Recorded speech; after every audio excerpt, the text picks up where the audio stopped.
forward to seeing you then. This is Good Morning Uganda. Getting GoTV was the best decision James has ever made. Finding a good place to watch football was never easy, but it was costly until James discovered something big. Now he can finally enjoy the benefits of homegrown advantage with a decoder and 1 month of GoTV value. For just 25,000 shillings, enjoy the world's biggest leagues and cap competitions. GoTV Uganda, love it. Echa COVID-19 kijja kugwa only if we stay at home, observe physical distancing, wear masks properly, sanitize or wash our hands with soap and water regularly, or get vaccinated now.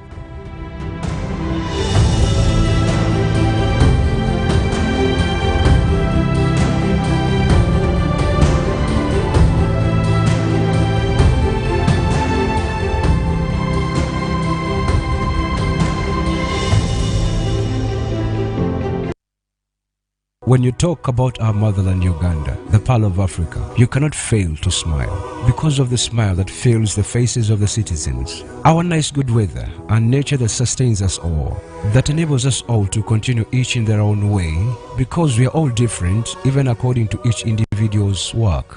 But what joins us to become one person is the sweetness from the flavored drink Alleluia Jingati drink and Alleluia Tamarind drink. The flavor that quenches your thirst while at the same time treating and healing your body because it is 100% natural. Enjoy the drink that has got the tamarind juice in it. Made by Alleluia Reflexology, Healthy Solutions and Nutritional Research Center Limited. Get yourself a bottle of Alleluia from all shops around.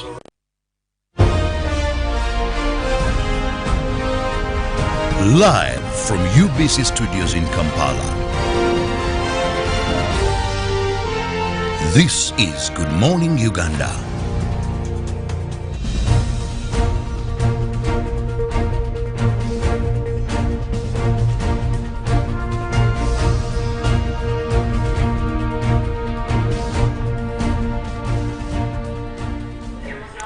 Well, Friday just gave us a call and said they will be here anytime soon. For now, they told us we can throw back to Thursday. Good morning to Uganda, and thank you so much for joining us for the 16th of September 2021.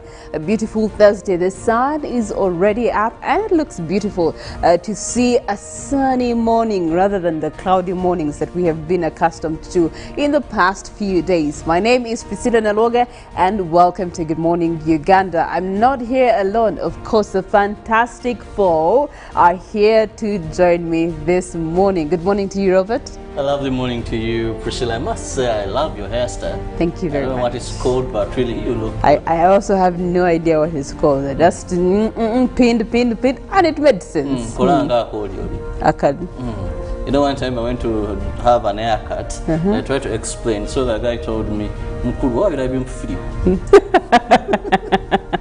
But anyway, a lovely morning to you, dear viewers, and thank you so much for choosing to begin your day with us here on Good Morning Uganda, where we inspire you, give you the basic information that you need to know as you kickstart your day. Priscilla talked about today not being a rainy morning, but actually some farmers I was speaking to, that is in Gomba, they were telling me, Robert, you told us we have 2 rainy seasons, and for us here it's very dry. We are only hoping and praying for rain. So much as sometimes the city dwellers do not want rain, the farmers who avail the food keep on craving for the rain. But we hope and pray that the Pearl of Africa will soon get showers even in those areas where we are not getting rain as of now. Which causes me to then ask Molen Kenyana that how is it that the city dwellers are enjoying the rains, yet we're the most disobedient one, we're the one doing everything bad to nature, but nature is really responding more this side than on the other side. Good morning to you, Molen.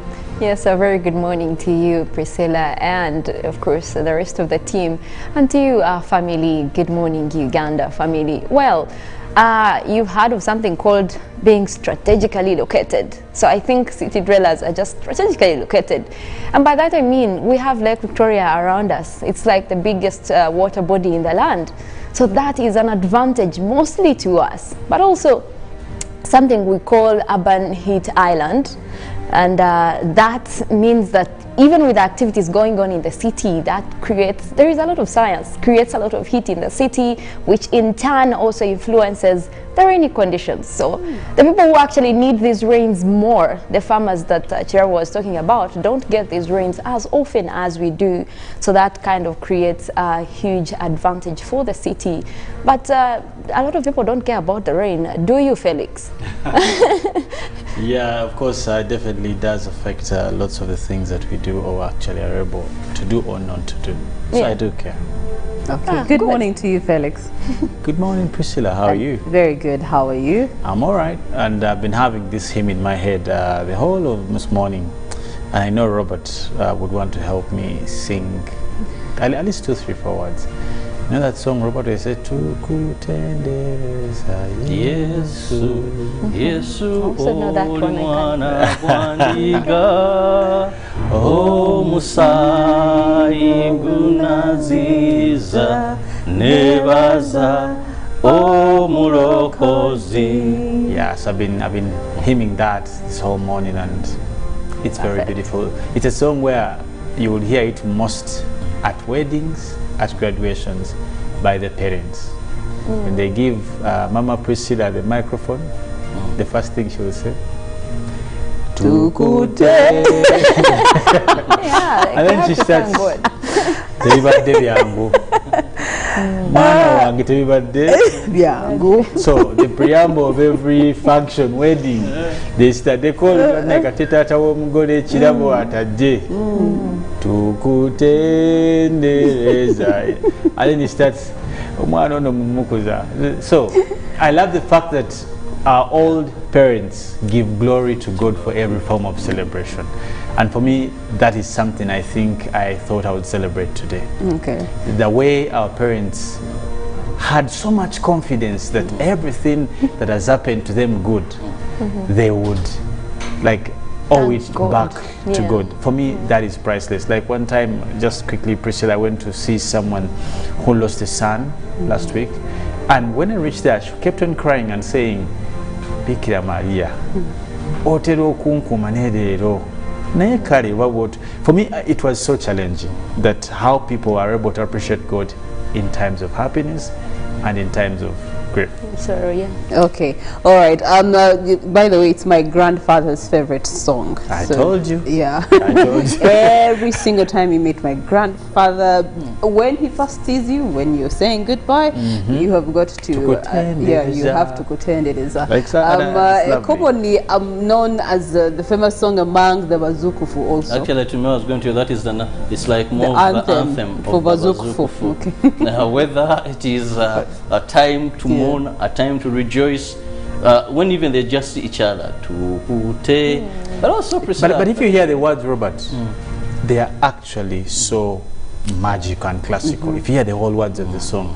But mostly I've also heard the Westerners love that. People from the West sing that song more. Because the movement of the East African revival came from the West. Are you serious? Yes. I can tell you, whenever it was greatly embraced by people from the West. Yeah, like whenever there is mass and then the pastor or the reverend is preaching, if they say that one thing that talks to you, you get someone in the audience there just starting the song and everyone will sing to it, and it doesn't take 30 minutes before someone else again starts up that song. I think we'll try to adopt that. So when Priscilla says something powerful, we all start. Yeah, we all start. Don't provoke the reverend. He starts to pull out Bible scriptures, I know. Felix has also just reminded me, giving like the stickers some people choose to put in the windscreens of their cars. Oh. This morning I found one that had Abadde Katonda. They tell stories. They tell stories of their lives, Abadde Katonda. I'm like, okay. Actually, I wasn't driving that very posh car. It was. And for me, that's classic. And I'm like, this is glorifying God. Then you find another one putting something. Like what? Yeah, those are usually like taxi. The taxis usually have those. Anyway, yeah, but speaking of throwback,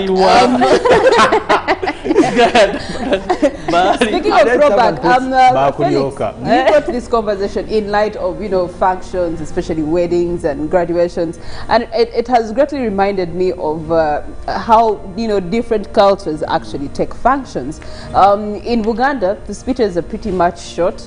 As long as your father, your singer, makes a speech. Sometimes I noticed sometimes even speeches from mothers are optional. Yes. When the man speaks. Actually, I'll tell you why. Please help me understand. Let me tell you something. Our culture here in the Central region is by far anchored on supremacy in terms of gender, and that's why most of the times they'll give the microphone to the woman. Okay, and she'll only say, if they even have the courage to say that. So they also know it, that the practice is that men should, if a man is there, why would a woman talk? What are you going to say? I am the one who had the child for 6 months, for 9 months. I am the one who was raising this child. You know the whole norm of when the child is good, mwana wa musajja. The child is bad, mukazi mubi. So introduction, your mother is not supposed to be within that area. But also, it was deterring women in Uganda. We have a teenage guarantee. Abachala bayitira. Like, we know how women can bring irrelevant things on functions. They can start talking about irrelevant. Haven't you heard? But no, that's not irrelevant. They are sentiments. Sentiments about the function does not make it irrelevant. If a mother has to say, my daughter had to go through this, that's not irrelevant. Let me tell you what that's she feels like. Mwana wange, muja wange. That's what she ended. She said, tubanye chitawa tuisiza binji. No. This conversation is turning irrelevant right now. Onto the order of the day here on Good Morning Uganda, away from the cultural settings and how, you know, people do celebrate their functions. We get to look at the next 2.5 hours, where we start off by looking at our stories that have shaped the last 24 hours. Celebrations here and not so much celebrations on the other end, or both on the local scene and the international scene. We'll start off with the local scene. And with the local scenes, it was all celebration at the NRM offices as they celebrated the birthday of His Excellency Yoweri Kaguta Museveni, where members of staff at the National Resistance Movement Secretariat at Plot 10 Bombo Road yesterday celebrated the party chairman's birthday, Yoweri Kaguta Museveni Wahura, amid celebrations as he turned 77 years of age. Rosemary Namayanja, NRM Deputy Secretary General, explained that it is fair to celebrate President Museveni's birthday because of his revolutionary leadership and also putting women at the helm in his government. President Yoweri Kaguta Museveni has tasked URA to expedite the installation of enough X-ray machines on border points to maximize tax loss. President was officiating the Thanksgiving of URA while marking 30 years in existence. As the Uganda Revenue Authority celebrated 30 years of existence, a tax governing body since 1991, it boasts of 19 trillion return amidst COVID-19, as well as other significant achievements. URA is also proud of its automated systems, such as the digital tracking devices, including electronic receipting, launch of a bus that will reach out to different places of the country, and are yet to receive more 3 buses.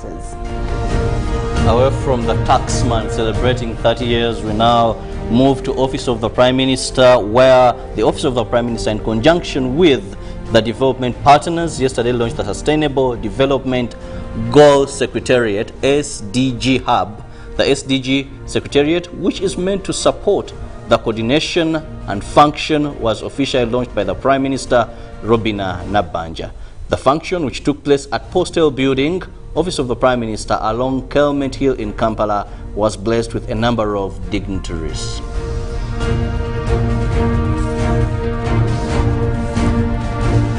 Parliament has unanimously resolved to rename Wampel Avenue to BMK Avenue. This follows a move by Kampala Central Member of Parliament Mohammed Nsereko to ask Parliament to consider the contribution of the late Alhaji Blaimu Mwanga Chibirige, who was a city-famous businessman and founder of BMK Group of Companies.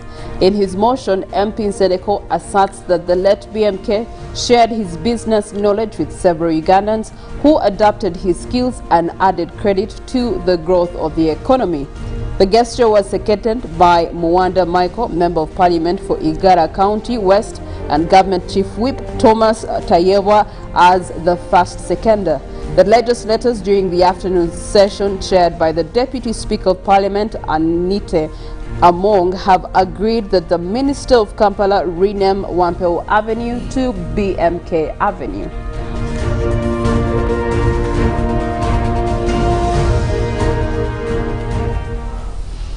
Well, of course, now we'll dive into our international stories, and our first story will be looking at the UK and US and Australia launch pact to counter China. Now, the UK, US and Australia have announced a special security pact here advanced defense technologies in an effort to counter China.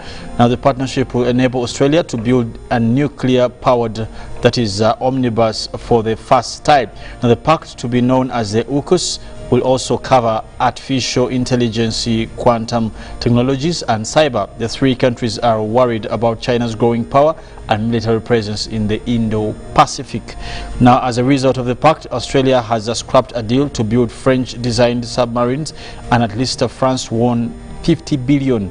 That is a contract to build 12 submarines for the Australian Navy in 2016. However, the project was delayed largely because of Canberra's equipment there, that many components be sourced locally. Now, on Wednesday, US President Joe Biden, Prime Minister of UK Boris Johnson, and Australian counterpart Scott Morris issued a joint statement on the launch of the new security partnership.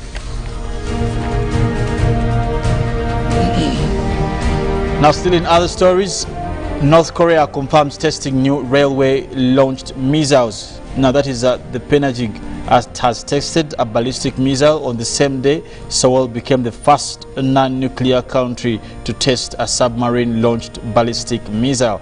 Now, the missile fired by North Korea were a test of a new railway-borne missile system designed as a potential counter-strike to any forces that threaten the country, and state-run Korea Central News Agency reported the same on Thursday rather. Now, missiles flew at least 800 kilometers before striking a target in the sea of North Korea's east coast on Wednesday.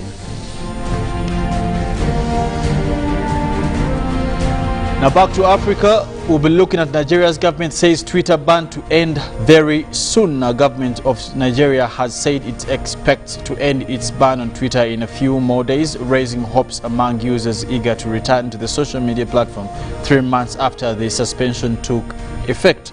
Now, the ban announced in June has hurt Nigerian businesses and drawn backlash among social media users and human rights activists for its damaging effect on freedom of expression and the ease of doing business in Africa's most populous nation.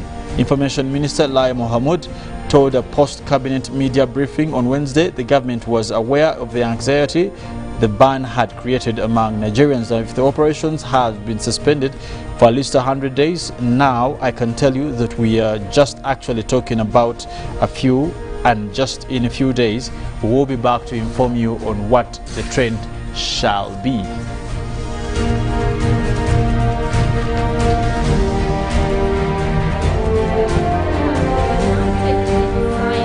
Science 2021 report set for release.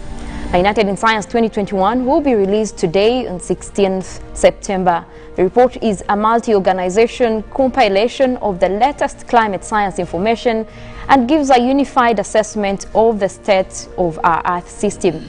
This is the 3rd edition. The report provides details on greenhouse gas concentrations in the atmosphere by the World Meteorological Organization, the global greenhouse gas emissions and budgets by the Global Carbon Project, the emissions gap by the UN Environmental Programme, the global climate in 2017 to 2021, and 2021 to 2025 by the World Meteorological Organization and UK Met.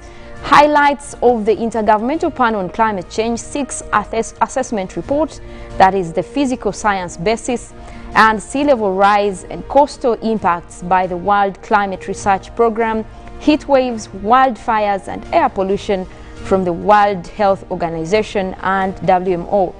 The report will be released at the press conference at 7:30 GMT given by the World Meteorological Organization Secretary General Professor Pateli Telas, and with a video message from the UN Secretary General Antonio Guterres.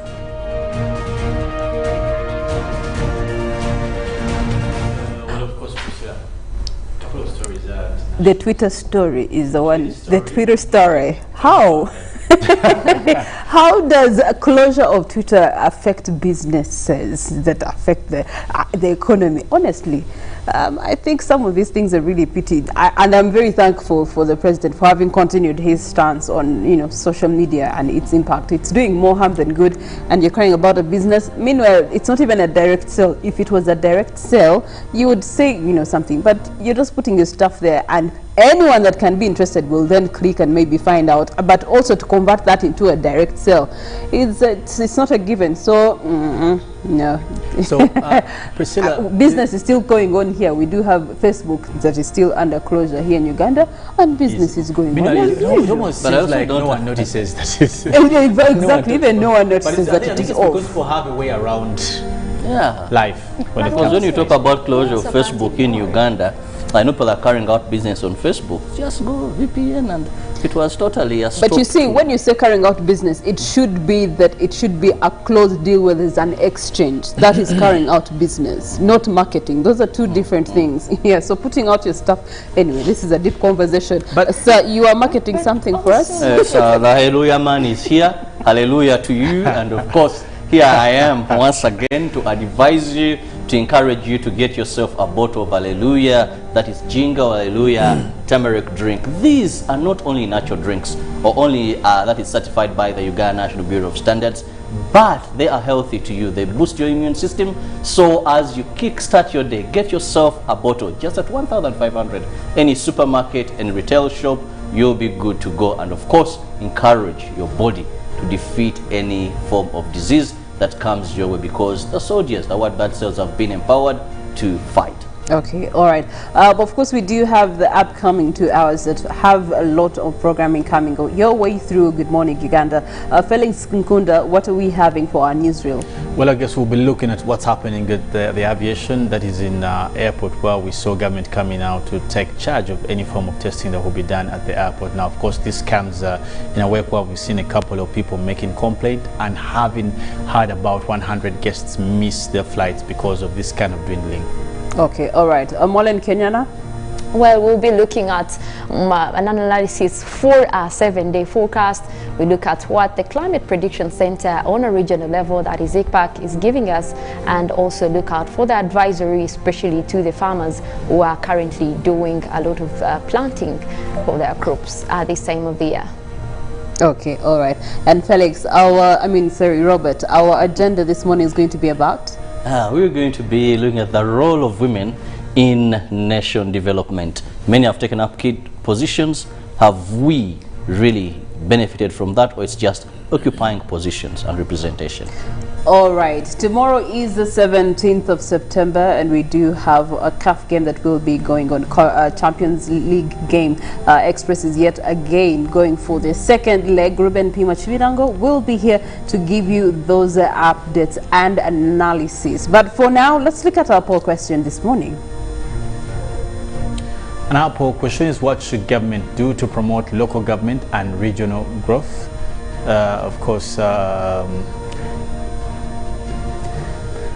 Hashtag UBCGMU, send us a WhatsApp on that number, and we will be able to catch up with your views in the next hour. For now, we leave you with the song for the day, and let's...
Yeah, 5 times the luckiness. Yeah, 5 for 5, oh yeah. It's 5 for 5. 5 for 5. 5 times the money. Yeah, 5 times the shopping. Yeah, 5 times the prizes. Yeah, 5 for 5, oh yeah. It's 5 for 5. 5 for 5. Win 100,000 Uganda shillings weekly in the 5 for 5 jackpot. Simply download the Center mobile app. Click Center on the go to open your account online. Transact 5 times or more using Center mobile, Center Visa, and Center Agent to stand a chance to win. The more you transact, the higher your chances of winning. So, participate in the 5 for 5 jackpot and win millions in daily and weekly prizes. The 5 for 5 jackpot is brought to you by Centenary Bank. Our bank, Centenary Bank, is regulated by the Bank of Uganda. Customer deposits are protected by the Deposit Protection Fund. Getting GoTV was the best decision James has ever made. Finding a good place to watch football was never easy, but it was costly. Until James discovered something big.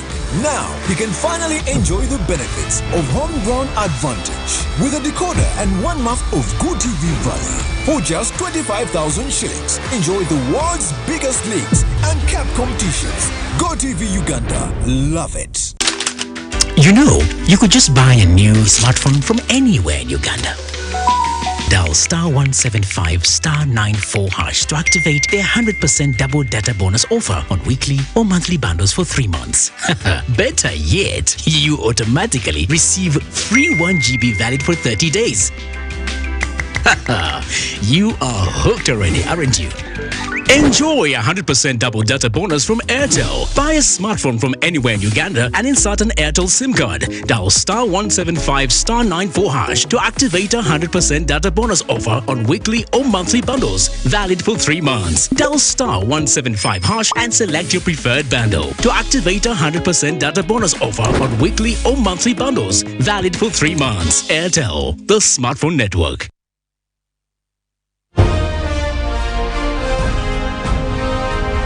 Live from UBC Studios in Kampala. This is Good Morning Uganda.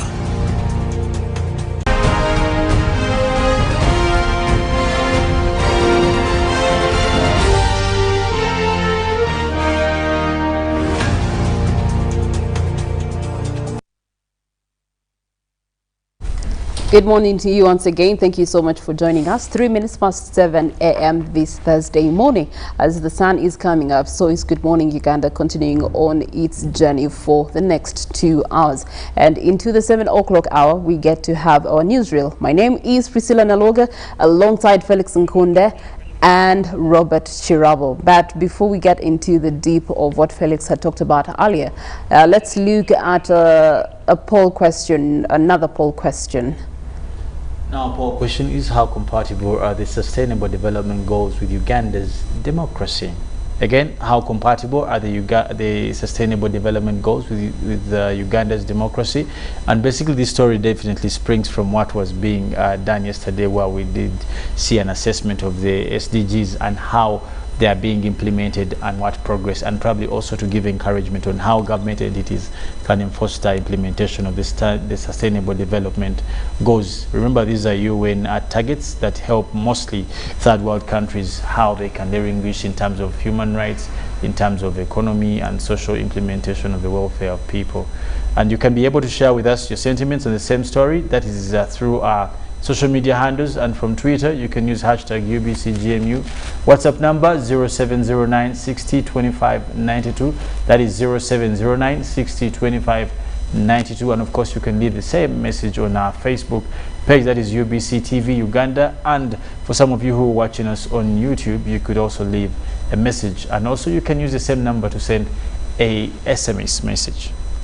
Okay, thank you so much, Felix. Now we turn our attention to government intervention in helping the Aviation Association manage traffic under the COVID-19 pandemic. We have a story that has developed, but just to backtrack it, we had one of the terms and conditions back in 2020 when COVID-19 had just hit the country. One of the best recommendations that were given is let's close the airports, let's close the borders to be able to control COVID-19.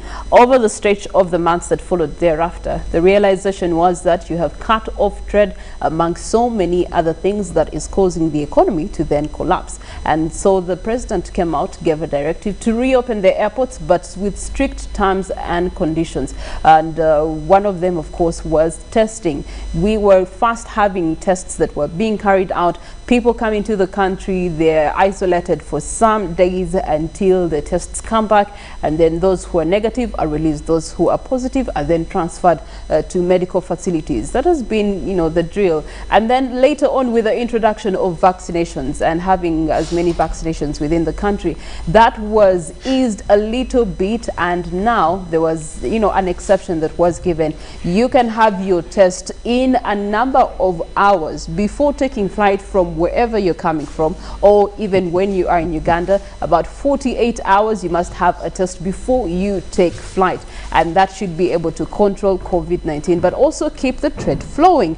However, most recently, most especially this week, we have seen something that was cumbersome. Over 100 passengers missed their flights going out of the country simply because 6 private entities, laboratories that had been given the mandate to carry out the exercise of testing COVID-19 had failed to deliver the results back in time for the passengers to board their airplanes. And this caused Cabinet to have a sit back, come up with a resolution. The resolution was that now Cabinet is going to, government is going to be taking over the COVID testing of passengers, especially those coming into the country. And also, we look at the amount that was being charged of these people, $65. Now, government has also cut that cost of COVID-19 tests to $30. We believe in one way or another these are positives. But before we get into the deep of that story, Robert, could you help us understand how the Aviation Association has actually been managing COVID-19 when it comes to air transport? It has done this in a couple of series, depending on how serious COVID-19 was. In the beginning, we had you come in, you're tested, you're quarantined for some time. That is about 14 days in a hotel room, even if your results have shown that you're positive, because of, I think, the seriousness and the numbers we had. Then it shifted to you come into the airport, there's a scanner, there's everything. They look at your PCR test. If you're positive, you're let to go. But remember, this was being done by 6 private firms. And actually, the incident you've just talked about happened on two testing firms. That is a FlySafe testing company and also Safari Labs, where the 100 passengers missed. Now, the complication is that if you're to go to the Emirates, for them they require, and you're coming from Uganda. Remember, various countries have certain countries they categorized as not safe to go to. That's what we call, for example, you're going to have those in category 1. They are 10 in number. If you're coming from those countries, we treat you with a lot of... What they call the red zones. Yeah, we treat you with a lot of... Okay. So, then these, once you go to the airport, you are transferred to a place near the airport. That is Penile Beach, where these companies carry out this testing. But like you said, there came reports of extortion. There came reports of delays, and we saw Parliament at it. We saw some members on the floor of Parliament saying, first, how did these private companies get these contracts or these tenders? Second, they seem to be extorting. So government says, no, let's move in and see how best we can do this. So what is really going to happen is now, even if you're coming into this country, it's no longer that those that are coming in these categories, category 2, have to be tested, but everybody jetting into Uganda, you must be tested by government, get your results, then proceed. If you're a tourist, that is the good thing for them. When you have a tourist visa, simple.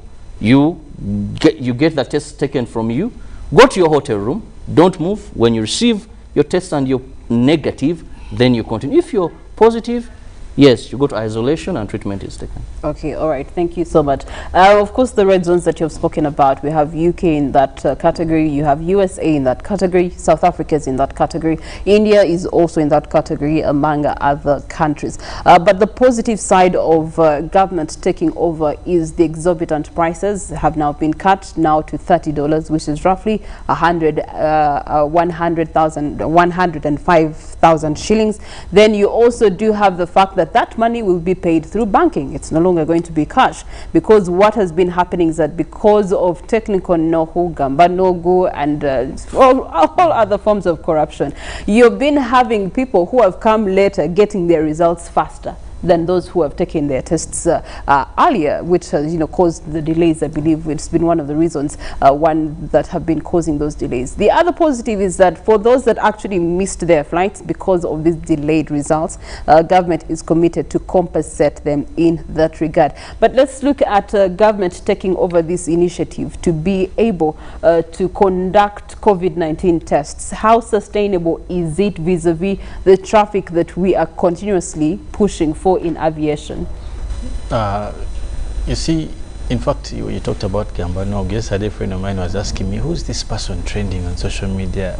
Well, is it an artist? I'm like, I wish you knew. Everyone is trying to understand who Gambano is. But anyway, you see, what we've been seeing in terms of what's been happening in the aviation, in particular at the airport, you must take notice that it is a reflection of what actually happens in most of our institutions in this country. And I'm glad that this time round it hasn't gone far. Probably it's because it's at the airport. I think one of the days this week we saw the Prime Minister abruptly visit one of the hotels where some of these things were done. And from that visit, it's why we saw all the things we are talking about. And I want to comment. Prior to the noise made by a few members of parliament. Yeah, but how many times have they made noise and who doesn't care? Yes. That's the thing. And that's the purpose of our colleagues there in the August House, and I must applaud the August House as well. That international relation is more fragile than international relation. If I may just paint a picture for you, is that what happens at a national airport is a total reflection of the status of a country. For example, if someone misses a flight 3 times, because some of the 100 people, some of them missed the flight 3 or 2 times, no, it wasn't the first time. Now, what does that say about the organization of, first and foremost, the aviation? Secondly, the supervisors, because I want to imagine that these companies were contracted, but there must be the general supervision, and that should be from the Ministry of Health as the general duty bearer in terms of health for Ugandans. I would want to think of it that way. Now, that speaks into the kind of management at that institution where you have companies contracted, private companies contracted to offer a service. It may be understandable. The partnership is understandable. It's very understandable, yes, because it could have come in a work where we had maybe low manpower when everything was still, the government was still struggling with, all these things. But again, it brings question, because if they're still questioning the process, the procedures in which these people were gotten, there's a lacuna. But secondly, the due processes, and this is constant, that when does institutions of government, or when do they come out to follow the best due processes when they are contracting some of these companies? Because one of the things you will look out for in terms of contracts is what we call fit for purpose.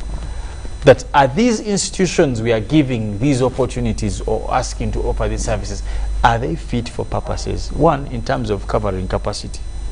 Because between you and me, government has statistics on the traffic at the airport in terms of arrivals and departures. couldn't Yeah, that but have also informed? Please consider that it's not the same traffic that we had before COVID-19. Actually, it is smaller. It is very small. So Imagine that would mean that so it will be easy. The 6 companies that were available were regarded as capable of doing the job. And you see, the most dire in all this is if the parliament hadn't come out, what would be the fate? Because these sort of injustices, extortions have been happening, but not until the guys in the August House had to crack a whip. That means that this was going to continue being the order, and so that is very unfortunate. Yeah, that calls for where the checks and balances into this. No, actually, in terms of internal management, the first contact people were the aviation themselves. Away from Parliament is the 7th party, but the first parties in this kind of agreement should have noticed, because one, the traffic at the airport was evident because the people who were stuck there. You get the point. Now, yet it's a small number that should be exactly, through easily. And mostly in times of COVID, where we're trying to abide by the SOP. So that brings into question the mannerism of operation at the airport in terms of aviation. But secondly, government has come in. The big question is the sustainability of this. Time and again, we have had discussions in line with what can be privatized, what can be contracted. Believe you me, some of the most attributes to people's livelihood cannot be by far handled by private institutions. And that's a matter of fact. You may want to debate about it. You must know that institutions or practices or disciplines like medicine, like education, anything to do with social welfare is best managed by government. That's a matter of fact. Felix, I asked but when you look at so far what we are seeing in most of these institutions, when you look at the government managed and the private managed, you'll find that in terms of efficiency, quality services, the private sector seems to be doing better than government. And I have the answer to that. I'll tell you why, Priscilla, just a minute.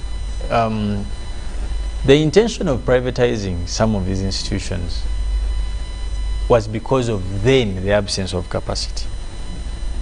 Then, for example, if you privatize some of these services, you bring into play what we call a discriminatory approach to service appreciation. That then it is only a Chirabo who can afford a test of how many dollars was it before? $65. Who can go for the test. Now, it doesn't bring into play, it means that someone may fail to travel because of that. Now, yet, because company X is in it for primarily profit maximization, yet government is in every service that is rendered to every citizen for executing a national mandate. That's the difference. So when we see government taking up, and the first evidence is you've seen the cut in price. That's the first evidence. It means that that is what... It's almost half the price from 65 This is not different from what we have been talking about in previous months, just with the health sector and managing COVID-19, especially for the severe cases in hospitals where the prices are exorbitant vis-a-vis the cost of it in the public hospitals that we're seeing. So it's really the same, and there's nothing we can do about it because, again... And yet the service is the same. Though also there are some underlying factors that these private service offerers will tell you maybe government may not pay tax on some of the, for example, testing ingredients and all that. It's government, what do you expect? So it can't, but the private people, they'll tell you sometimes this exorbitant fee, much as we just look at the surface and say yes, but when you try to dissect them, there are other factors. It's unfortunate we didn't get the report that was promised to us by, I think, the Ministry of Health in terms of the exorbitant charges that were being given to people in times of COVID. You would be surprised. Police yesterday issued a statement. If About I may read it for you, Yep. to you about issues regarding exorbitant costs. What is the statement? Please, well, let me just look it out. Okay, as he looks at the statement, we also want to look at it. This very week we had a conversation regarding tourism and how it's being affected by COVID-19, and the resolutions that are coming out. We had the $10 levy, which is a development tax that will be taxed on people that are going out of the country to boost tourism. These kind of arrangements that government is having in partnership with the private sectors to manage COVID-19 testings and really also abiding by the international regulations that are given by the World Health Organization in managing interstate movements. You get to see that in one way or another, it's actually also one of the reasons that tourism may take a longer while to be boosted again. But actually, I was keen to listen to what the Minister, the Honorable Chris Baryomunsi, was causing emphasis to in terms of how the people who are coming in the country purposes of tourism will be treated.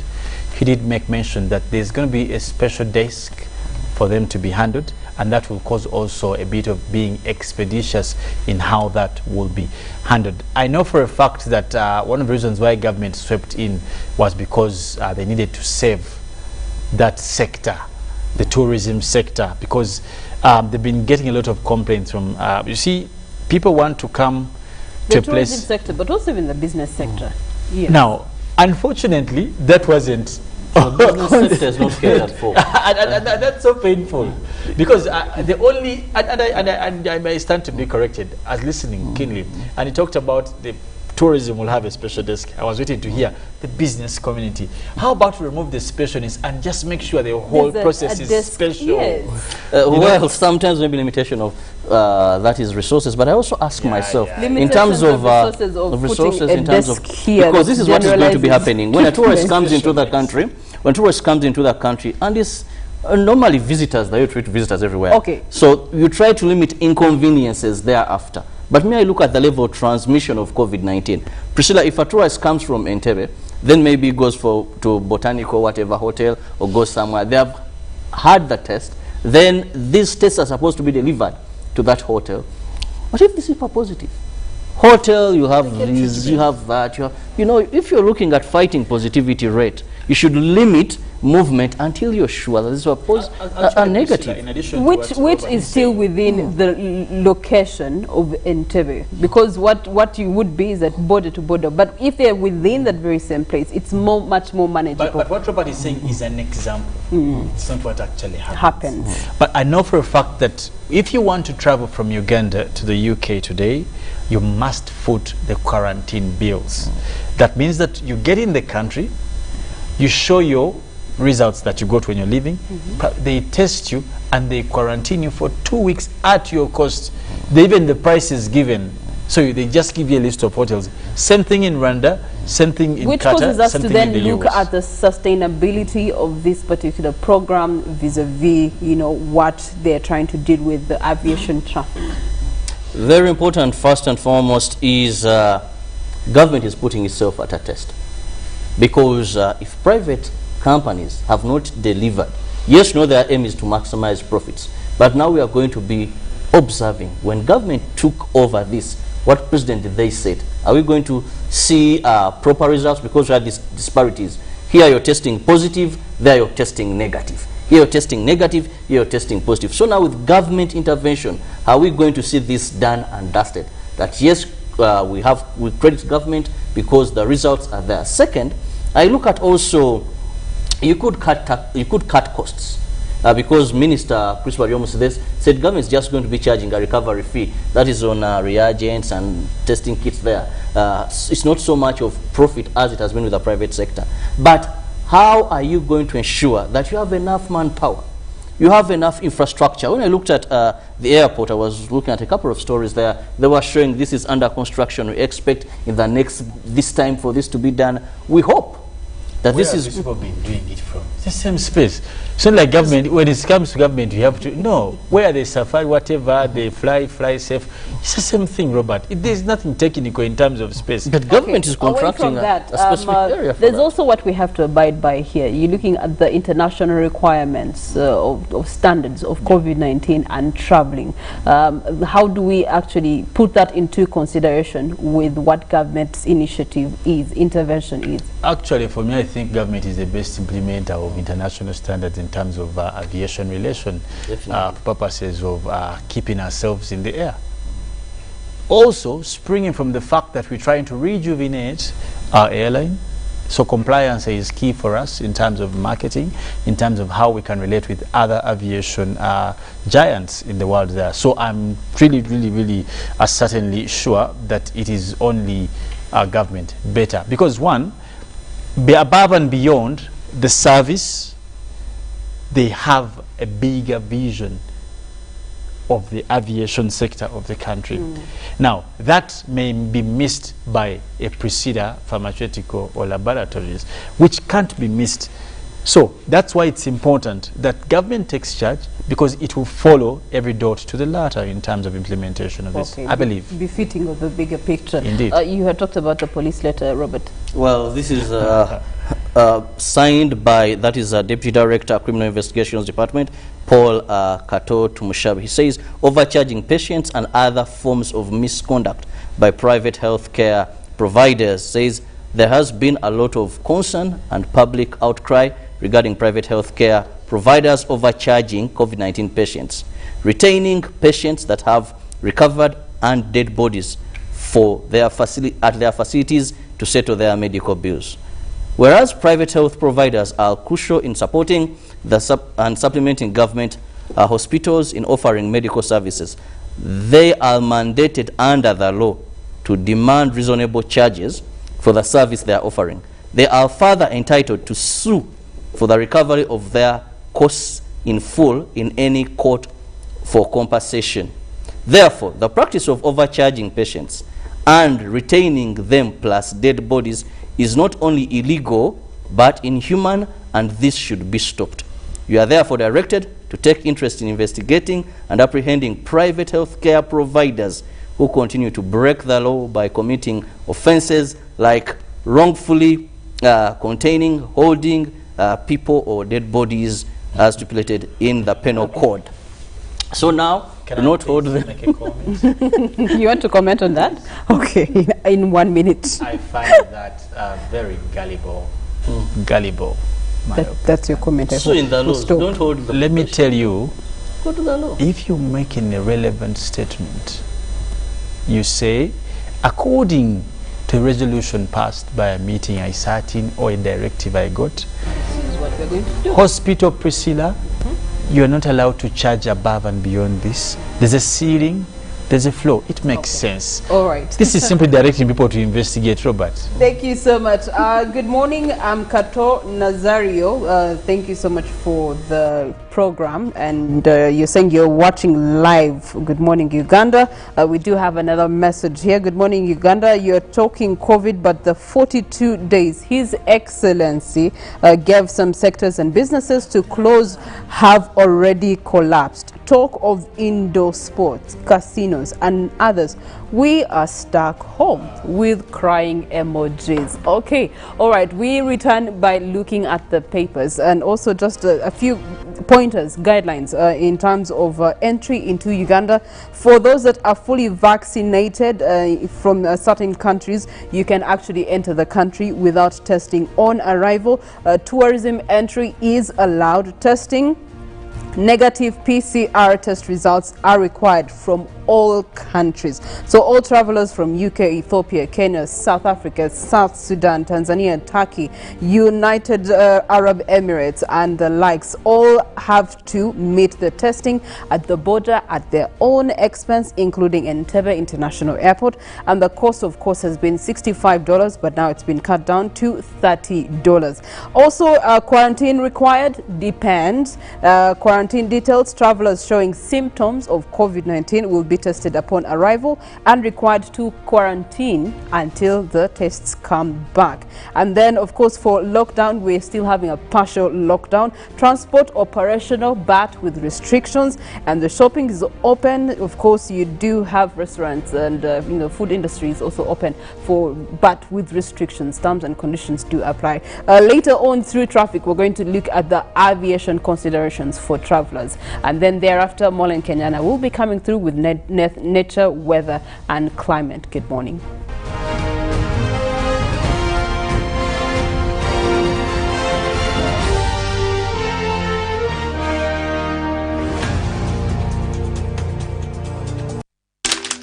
You know, you could just buy a new smartphone from anywhere in Uganda. Dial *175 *94 hash to activate their 100% double data bonus offer on weekly or monthly bundles for 3 months. Better yet, you automatically receive free 1 GB valid for 30 days. You are hooked already, aren't you? Enjoy 100% double data bonus from Airtel. Buy a smartphone from anywhere in Uganda and insert an Airtel SIM card. Dial *175 *94 hash to activate a 100% data bonus offer on weekly or monthly bundles, valid for 3 months. Dial *175 hash and select your preferred bundle to activate a 100% data bonus offer on weekly or monthly bundles, valid for 3 months. Airtel, the smartphone network. Echa COVID-19 kijja kuggwa only if we stay at home, observe physical distancing, wear masks properly, sanitize or wash our hands with soap and water regularly, or get vaccinated now.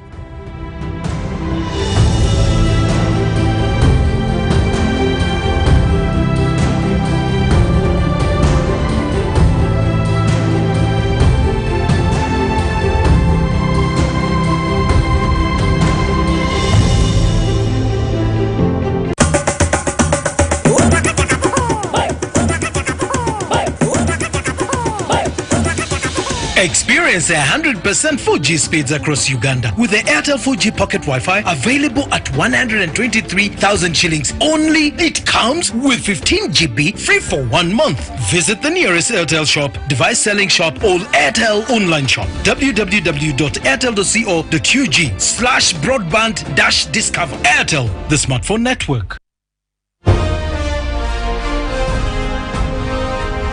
Live from UBC Studios in Kampala. This is Good Morning Uganda.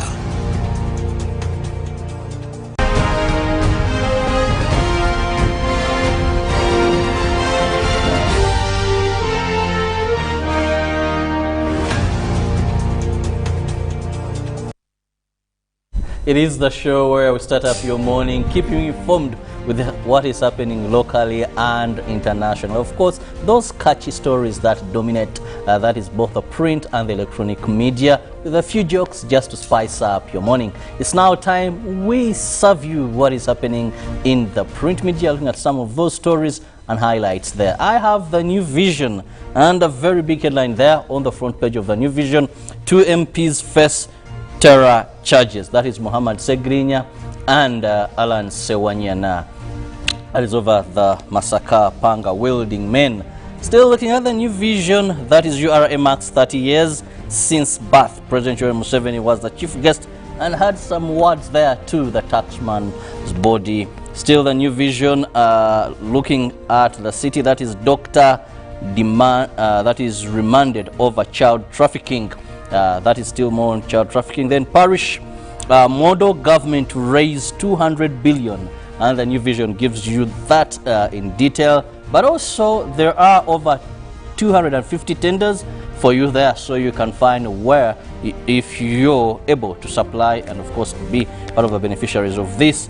I look forward to turning 100 years. That is His Excellency. Remember, yesterday was his birthday. He clocked 77 years and says he looks forward turning 100 years. Study material, there is Senior 3 English, Entrepreneurship, ICT, Senior 2 Physics and Mathematics. Then on the lockdown, COVID task force sits to review orders as 42 days come to an end, and of course an extension there Now we will hear what the experts on this task force recommend, and that will determine the way forward. Yes, friends. Daily Monitor, doctor remanded over attempting to sell baby. Now today in DM Today, cars, do you like the color of your car? But also universities to open first in revised plan. That is a national COVID-19 task force in a meeting held on Tuesday. At the urging, the President Museveni agreed to review their initial proposal to reopen all schools next month. Now, of course, weed out all Judases, Museveni tells URA, and Bobby Wine, judge Museveni's actions, not words. Now, of course, in other stories, mother composes song in memory of killed daughter, and 3 convicted over murder of case clinic accountant. Now, inside the papers also, from the Yaka Ivzia, President Museveni's second left congratulates the Chabazinga of Busoga Henry Wako Moloki during his coronation anniversary in Jinja in 1996. But also today in history, Uganda receives lorries bought from India. That was in September 1988. Now, also in history, Gandhi begins first protest of caste separation. There, of course, in 1932. Back to the new vision, we look at 50 years of independence, what Uganda was then and what it is today. There is a bird's view picture of that is Kampala by then and today, how it is looking. Well, tremendous change there. Did you know that Kampala had a daily passenger bus service? Well, the new vision gives you more regarding UTC. Those buses, those that were there, recall. Looking at the COVID-19 tracker, Uganda in particular, new confirmed cases 70, positivity rate 2.2. We go to new death, 3 people have succumbed to COVID, and total deaths so far, people who have died of COVID in this country is 3,106. Perfect the soaps will be part of these statistics, and also go for vaccination. We look at facts or myth in the new vision.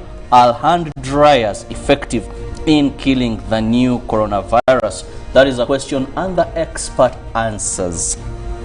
Now in sports, join armed forces. Museveni makes a statement, and show killer instinct also for those who will be participating in women's that is T20 World Cup. Now former Cranes defender Dafala dead, and also Maguire backs United to bounce back. Now Cesar's keen to bat more on top, and Uganda under 20s, but also Londwiski at the double as Bayern outplay Barcelona. Now Afghanistan girls football team flees to Pakistan to seek refuge. In the new vision sport here, we see World Uganda Woodball Federation heads for Kenya. Still, yes, more gold. Wow, that is a column, one of the sports writers there in the new vision. And Cranes, no way, forget about it. What are they referring to? A big headline there. The details are there. Then we look at the 4th in the 7-part series of Mike Mutebi, how Mutebi rejected the Cranes job. Also, they give you more of that. And of course, more that we've been able to win more bronze here in that is the games that are ongoing. So the new vision brings you more of that. But don't forget, Ruben will be here to give you all the updates in the world of sports and those catchy stories. And of course, some of your messages, we'll be reading them out regarding the sports arena, what is happening there. Now, of course, the Daily Nation, did you default on school jab test is coming for you. Now, horror of hyenas killing 2 siblings in a village, but also about the politics. Former Kemri boss, that is Davy Ketch, fined shillings, that is 19.6 million for corruptly acquiring public fund. Now for Rio, Lot sports ministers face jail there, and of course pain is not over yet. Taxes on the way in terms of what is being taxed there for the fuel in Kenya. Now of course much of that you'll get when you get a copy of these dailies, the Daily Nation, Daily Monitor, and also the new vision. But as I come to you, Priscilla, I've noticed over time, is there any social manner of... Oh yes. Do you want to tell us? Yeah, so this one time I'm boarding a bus going to a certain country in East Africa, And then I noticed a couple of people from that country were doing the spitting. Yeah, public spitting. Wow. Well, for me, Robert, I'll come to you, but for me, it's about people and how they eat. In Uganda, as I was growing up with my lovely Jaja, she used always to teach us how to eat, and they call it okuswankula, no kuota. Have you sat next to someone who knows how to? Yeah, there's Robert. one next to me. Right, there's one next to me. So, and then someone who, you know, you eat in a restaurant and you could almost, the guy is like in the other corner, but he's like, he's clapping in your hand. So, Robert, is there any social etiquette or practice you don't like? Public, they are not. Don't like it, you know. Okay. Yeah, so please be careful when you're doing some of these things in public. Your mannerism can cause irritations to some of us. Me? Okay. Yeah, I told you. Especially in public transport. Trust you me, you get to see a lot of mannerisms in public transport. Anyway, in terms of transport, today we're looking at air transport, and we're looking at the standard operating procedures at Entebbe International Airport. Most recent update that is coming in from the civil aviation, we get to see some of the terms and conditions that they are currently considering in order for you to travel into the country or even out of the country. And so there's so many frequently asked questions in this relation. There's so many people who are traveling out for the first time, coming into the country for the first time, and you may not be aware of what exactly is needed. You think that having your visa, your passport and your ticket is good enough. No, it's not good enough. For now, given the new normal, which is the pandemic, you must go through the restrictions that are guided at Entebbe Airport. So all travelers whose body temperature is not above 37.5 degrees Celsius, do not have persistent cough, difficulty in breathing, have flu-like symptoms, and have a negative COVID-19 PCR test certificate issued within 72 hours from the time of sample collection to boarding the aircraft shall be allowed to enter or even depart in compliance with the following. Now, these are the following. Of course, one of the most frequently asked questions now is, when should passengers to Uganda undertake the COVID-19 PCR test? Well, arriving passengers should have a negative COVID-19 PCR test certificate issued within 72 hours from the time the sample is taken to boarding the aircraft leaving the country of origin. So if you're coming in from the UK, South Africa, Namibia, wherever it is that you are coming in from, it must be within 72 hours. This excludes transmit time within the terminal building. So travelers who have had the vaccination and hold a vaccination certificate must still present a negative PCR test certificate, because just because you have vaccination does not mean that you are immune to contracting COVID-19. It just reduces how severe it actually handles your body. And then one of the other frequently asked questions is, what are the other requirements for arriving passengers? Let's look at some of these. Given that government is now going to intervene and help, especially those that are coming into the country, to ease in the procedure of carrying out the tests, passengers without a negative COVID-19 PCR test certificate undertaken within 72 hours from the time of sample collection to boarding aircraft leaving country of origin will not be allowed into the country. There's also another consideration for arriving passengers. Travelers from India, which has been now removed from category 1 and placed in category 2, will be required to come with results of a negative PCR test done within 72 hours prior to travel, but still will be subjected to a mandatory PCR test at their own cost upon arrival into Uganda, irrespective of the vaccination status. And then the other consideration is, or requirement for arriving passengers, is all other arriving passengers from category 2 countries will be subjected to a COVID-19 PCR test on arrival in Uganda, and in addition to that, a negative test undertaken from their country of origin. However, individuals from Category 2 countries except India who received full COVID-19 vaccination and have no signs of COVID-19 will be exempted from arrival and PCR tests up until today. So that consideration has been given today. You can go to the civil aviation website and get more details. You also do have which countries fall under Category 2. So the countries in Category 2 include India. They do have USA, UK, you have United Arab Emirates, Turkey, South Africa, Ethiopia, Kenya, Tanzania, and South Sudan. Category 3 has, of course, all other countries are in Category. All countries not in Category 2 are in Category 3, and this will not be subjected to a PCR test on arrival up until the 16th, which is today. So after today, things are definitely going to be changing in that regard. Of course, the cost for those coming into Uganda has been now cut down to $30, and the other requirements for departing passengers departing from Uganda through Entebbe International Airport must have an authentic negative COVID-19 PCR test certificate issued within 72 hours from the time of sample collection to when you actually board the plane. All COVID-19 PCR test certificates for departing passengers must indicate travel as the intended purpose of test. So don't just go and get a test. You must indicate travel so that you can be allowed at the airport to access the craft. Passengers departing EIA are required to know, understand, and interpret COVID-19 requirements of the country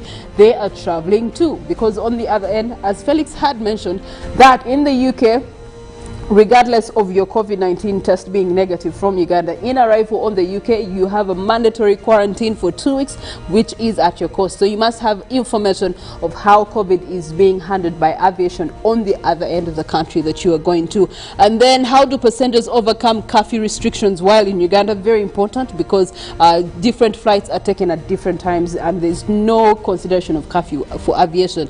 Passengers departing in curfew time with a valid air ticket shall be allowed to proceed to their destination airport by presentation of the passenger ticket to the authorities as evidence of going to the airport. Similarly, arriving passengers can present their passenger ticket or boarding passes as evidence of traveling from the airport. Branded airport taxis are also available at the airport, which would be a best recommendation. So those are the aviation considerations and requirements that you can consider when you're coming back into Uganda or as you are going out of Uganda. For now, let's get into nature, weather and climate with Molen Kenyana. Yes, thank you very much, Priscilla. Well, we'll start it off with the analysis that is coming out showing how August has been faring globally in terms of our temperatures. Now, we are looking at August being the 60th warmest month on record. Now, this is tying with 2019 August, where we also saw it to be the 5th warmest August in the last one decade. Now we're looking at most of these months that are coming up with more warm climate, and all this has been actually attributed to climate change. Well, what is happening is that mostly the northern hemisphere has posed the second hottest summer on record, which is also tying with 2019. We see that most of the years that are having a month tying on record are actually above 2020. So we have had a record for this decade and the past decade that we've had, and also for what we're seeing more that could come, where you see the red colors, that has been the extreme hot conditions in terms of record warmest, the red, and then to what is to pink. Those colors are indicating mostly warm conditions. And across Africa, I can see mostly North Africa has been in that red category, showing record warmest temperatures that have come across to be the 60th ever since industrial level. We also look at least South Africa, the Southern Cape. That area is still within the normal range. It is to average, but also it is close to the ocean, that is partly to the Indian Ocean and the Atlantic Ocean. But also take a look at the western part of Africa, close to most of those areas that are in red colors showing what is now record warmest that is across the continent. Now, more of the countries that are actually posing a warm trend, partly to Asia and also across Europe, more of what we're seeing is record warmest temperatures, and that is coming across through August. Well, today we want to also go ahead and take a look at our forecast for 15th to 22nd of this month, what is being looked at ahead. Now, those are exceptional rains where we expect to have more rainfall across the region. Now, much more is also across northern part of the country that is showing at least rains that will go to 100 millimeters. That will be across central northern Uganda, that is across Gulu, Padel, Kitgum. That area has been performing well in terms of wet weather conditions, but also the forecast up to the 22nd shows that in northern Uganda, particularly the central north, will be having more wet weather conditions, and also a little bit to the parts of eastern Uganda, but also those will be quite less compared to the rest of the areas within the exceptional rains. Now, going ahead, looking at what we do expect in terms of normal ranges, in terms of temperatures, that is also from the 15th to the 22nd of this month. We are looking at mostly what we're seeing across Uganda. At least the Karamoja region is expected to have temperatures close to the 30s.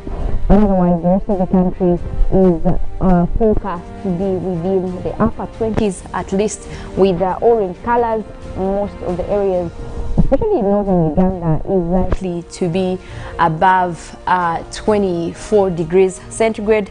But also the southern sector still in the light yellow colors, that is expected to have temperatures at least within the lower 20s, that is 20 to 21 across that area. Now, a little bit to Mount Elgon Highlands, that is areas close to Mbale, also Bududa, that area still showing in the blue, showing that temperatures will be more below the 20s, and that is in terms of mean temperatures expected for 15th up to 22nd of this month. Now, more on the total rains that are expected in terms of millimeters. We look at what is average and also what is above average and also what is below average. Looking at what we have across the region, more rains actually anticipated across Sudan, mostly southern Sudan in the green colors, but for Uganda, much more still in the green colors, showing that most areas will be experiencing rains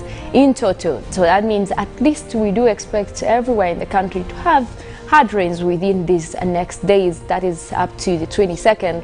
Victoria, that is areas of Masaka, Sembabule, that area is expected to have minimal rains, also around Lake Rains.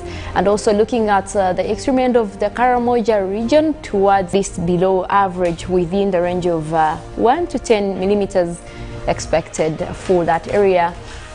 Mostly compared to the rest of the country. So if you are doing your planting for this time, people in central northern Uganda, it's nice to take advantage of the rains that are in the forecast. At least take the time to do the planting, because we do expect minimal rains. There is a forecast showing drier than normal conditions, and we did have September and October in the peak for rainy conditions. So that means that as we head into November and December, we are going to have reduced wet weather activities. So it's good to take advantage of the rains as they come. Well, for today, we want to go ahead and look at our forecast for this morning in terms of wet weather conditions or sunny conditions for different areas. We start off with the western part of Lake Victoria Basin. That is across Masaka, Kalisizo, Sembabule, Rakai. Right now, we're already seeing some rains over that area. Those are expected to continue into the morning, and temperatures are at 26 degrees centigrade. That system is likely to clear as we head into the afternoon. Now, southwestern Uganda, we have Mbarara, Ibanda, Bushenyi, and Rubirizi. We are forecasting light rains, still expected at a pleasant 26 degrees centigrade.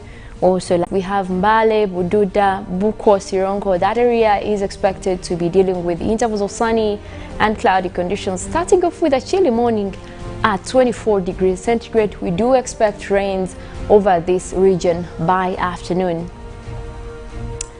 While for the still those will be up to 29 by afternoon.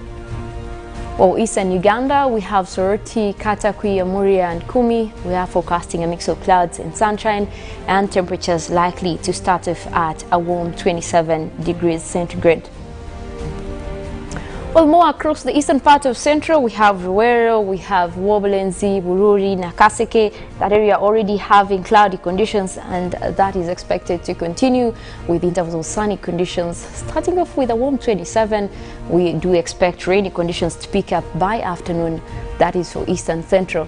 Now, across the central part of northern Uganda, where we have Gulu, we have Kitgum, we have Padel. That area is expected to have intervals of sunny and cloudy conditions. For now, I'm seeing mostly sunny skies across that area, but there will be intervals of cloudy conditions, starting off with a warm 27, likely to hit the lower 30s by afternoon, and we do expect rains actually to drop over central north by afternoon. Well, the central part of Lake Victoria, we do have Mokono, Kampala, Entebbe and Wakiso. That is forecasted to have light rains. Those are already across the areas that are especially close to Lake Victoria and over a few places, starting off with 26 degrees centigrade.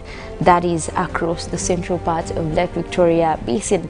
Much of the Karamoja region, eastern Uganda, and also across the Lake Victoria, across the Lake Choga region, dealing with open skies, quite clear, with mostly a sunny morning, bright and sunny morning, but we do expect rains, especially for the Choga region by afternoon, so you can look out for that. Well, from me, I want to wish you a warm morning. Well, we do have Good Morning Uganda agenda coming up, and later on you will have sports. Don't forget that we do have Good Morning Uganda Extra coming your way also, so do stick around.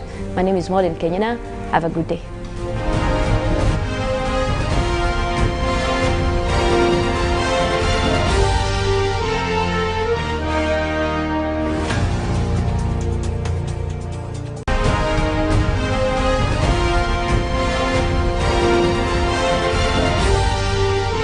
This is Good Morning Uganda. Pick of the day on UBC, brought to you by